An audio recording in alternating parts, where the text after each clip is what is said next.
Do multimeters stress you out? Because they look complicated and hard to use with their giant user manuals, dials, settings, buttons, terminals and leads, and there's so many different versions too. How can anyone understand this? Well, they're actually quite easy, and I'm going to show you how in this video. You can even download my multimeter PDF book too and support the channel. Links down below for that, along with links to our sponsor, PCBWay, who offer everything from circuit boards, 3D printing, CNC machining, injection molding, and even sheet metal fabrication. Do check them out, links down below. There are a lot of different multimeter designs, but basically we just have the analog and the digital versions. Analog multimeters use a dial, which is horrible to use and difficult to read, and they usually just have a few basic functions. Hardly anyone uses these anymore. I can't stand them, and I'm not going to cover them in this video. Instead, we're going to use digital multimeters, which have digital displays. These are precise, very easy to use, and usually have a lot more functions. We have two main types of digital multimeter. There's the manual range and the auto range.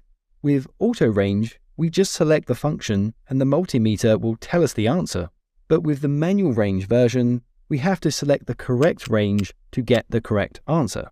We will see how that works a little later in the video. But auto range are the easiest and the fastest to use. However, they are typically more expensive. I'll leave my multimeter recommendations in the video description for you. However, all multimeters have the same basic functions of reading voltage, current, and resistance.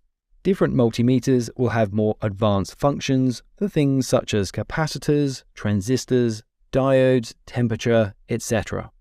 We will cover all of these, but let's get started with DC voltage. What do you use your multimeter for, or what tips do you have? Let me know in the comment section down below.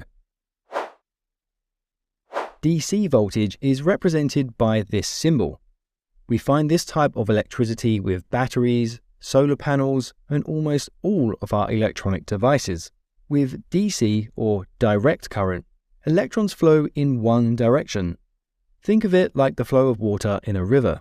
That's why our oscilloscope shows a straight line when we connect it to a battery, and that's why we use this symbol. We place the red lead into the V terminal and the black lead into the COM terminal. Then we connect the red probe to the positive and the black probe to the negative terminal of the battery. On the auto range multimeter, we just select the DC voltage